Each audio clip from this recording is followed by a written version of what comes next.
আসন্ন গণভোট ও ত্রয়োদশ জাতীয় সংসদ নির্বাচন 2026 উপলক্ষে ভোটারদের জন্য রাজশাহীতে ভোটের গাড়ি শীর্ষক প্রচারণা কার্যক্রম অনুষ্ঠিত হয়েছে। আজ রোববার দুপুরে রাজশাহী কলেজ মাঠে গণভোটের প্রচারণা কার্যক্রম ভোটের গাড়ির মাধ্যমে পরিচালিত হয়েছে।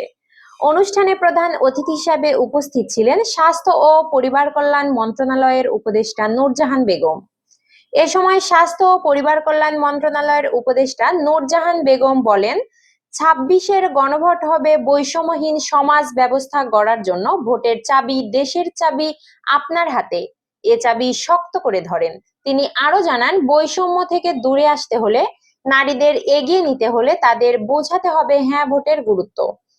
সংসদীয় ভোটের ক্ষেত্রে শতভাগ নিরপেক্ষ থাকতে হবে। অনুষ্ঠানে বক্তারা বলেন, তরুণ ও নারী ভোটারদের অংশগ্রহণ বৃদ্ধি, সঠিক তথ্যভিত্তিক সিদ্ধান্ত গ্রহণ এবং গুজব থেকে দূরে থাকার উপর গুরুত্ব আরোপ করেন এবং জাতীয় সংস্কারের জন্য গণভোটের হ্যাঁ দেওয়ার পরামর্শ দেন।